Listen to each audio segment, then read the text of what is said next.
This is AV SuperFriends Perspectives, a collection of interviews, discussions, and presentations from conferences, trade shows, and events that just don't fit either of the other two shows. Some are long, some are short, but they'll all have valuable insights, useful information, or just good conversation with thought leaders and subject matter experts. And now, the AV SuperFriends. All right, we're back here, respective episode, whatever we are here at InfoComm floor. Here with Shane Vega from Userful. We're in the middle of a very busy LG booth. Shane and I have been talking now for a couple months on some different solutions for some control rooms, and he has a merged, converged solution that has taken me, 3, 4, 5 meetings to get my mind around, but I do believe this is the trend of what we're seeing in AV and IT. Shane, what are we doing in Userful? Give me the sell this thing to me in the elevator ride. Yeah, absolutely, Mark. Thank you. So first and foremost, I want to lead with the simple truth that, Userful is an IT solution. And the reason I lead with that is to set the expectations for those who are listening as to, how we deploy and how we go to market. We're an IT solution that it provides AV services and applications for what I consider to be true AV over IP. What I mean by that is our architecture, very simply, is a server and an endpoint with network infrastructure in between. We remove all of the bloat. One of the things so Jamie's here with Marc, and one of the things that interested me when Marc was talking about it is that AV over IP, we always think about a certain way. And you said you were in a panel, and this thing came up. Tell me a little bit about that. Sure. So often AV IP is great, but yeah. So you hear a lot of folks who are raving about AV over IP as the alternative to what folks know from your traditional matrix switchers with baseband inputs and outputs. And what you often hear is, AV over IP provides all of these cost benefits, all these scalability benefits, because you can just decentralize from your traditional matrix switch and turn it into a distributed architecture where you can put encoders and decoders, and it just becomes a very easy solution to deploy and scale. As long as you have encoders and decoders. As long as you have encoders and decoders. And so from my vantage point, I kind of look at that a little bit differently, and I ask the question, well, what if we were able to do everything that you just said without the encoders and decoders? What if we were able to utilize, the IP protocols that currently exist that allow people to have long-distance Zoom and Microsoft Teams meetings where they're having two-way video conversations and sharing content from across different continents in real time? That's what Userful is doing. We're saying we actually agree with the notion that AV over IP provides a huge cost benefit and significant efficiencies for folks who want to scale and deploy these systems and get the most out of their infrastructure. But we're taking it a step further by saying we don't need all that extra hardware.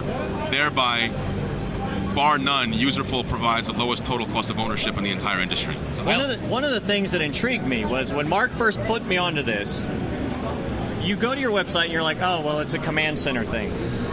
And then you dig deeper. You're like, wait, there's potential here. And then within minutes of coming to the LG booth and talking to Shane, he shows you, this could have an application in an auditorium. This could have an application outside of what you see on the website because you're bringing in all the different streams.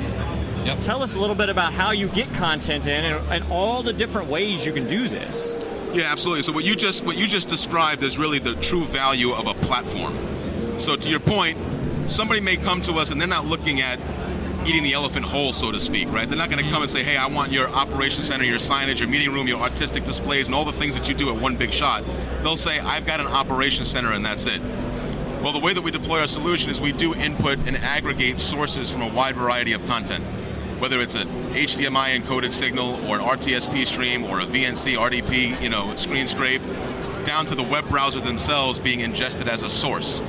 Once we have all of that content, because we're the platform, we give the users the ability to manage that and visualize it however they want from any one of the 6 different applications that reside in our platform.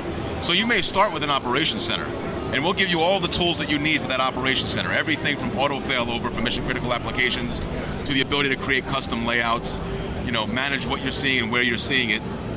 But then you think about an operations center and you say, well, there's a war room component to this. I have a meeting room that I want to deploy as a situation room for when there's an event happening.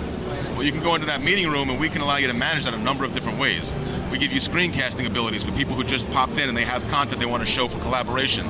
You can open up the same operations center UI from a web browser and turn it into an impromptu operations center. or war room.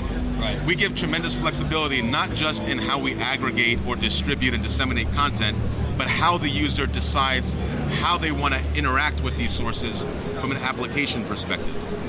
No longer are the days where I've deployed X number of displays from my meeting room, and I can only use them for, let's say, the gear that's controlling them in that room, because now they're siloed. The same is true for an operations center. There's going to be very specific hardware and software driving those displays. When you walk into an enterprise, there's anywhere from 5-6 different manufacturers responsible for managing those displays, and they're all siloed. Right. This stitches all that together very clean. I think just getting your mind around moving a few years forward, everything's digitally native. This type of platform, I think, is kind of leapfrogging. Like the current, all the adapters and widgets and ingest points, it's just native. It's on the server platform. What's your scenario you want to do? How do you want to interact with your data, or how do you want to do it, and just do that. I remember asking you, well, I'm going to have X amount of outputs. You're like, I don't care how many outputs you have. Put them wherever the hell you want. If you have network, you can have the same experience wherever you can get network to this server.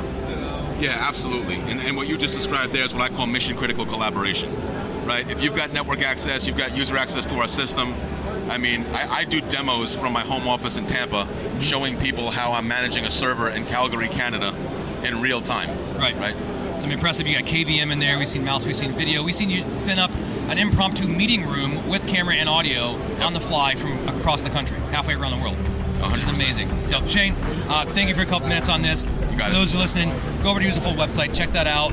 It will change the way you're viewing AV over IP and all of your mission-critical services on your campus or wherever you're actually getting work done. Shane, thank you. Mark. Thank you, Jamie.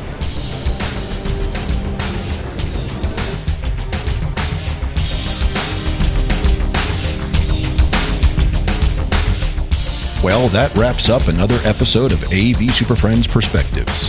If you have a perspective to share, you can contact us with questions, topic ideas, or general complaints at mailbag@avsuperfriends.com. Nice work, everyone. Sharp broadcast. Really good. Everyone on the floor as well. Really a lot of hustle. I liked it. The opinions expressed by the AV SuperFriends are solely those of the individuals and do not represent their respective institutions, organizations, companies, or clients.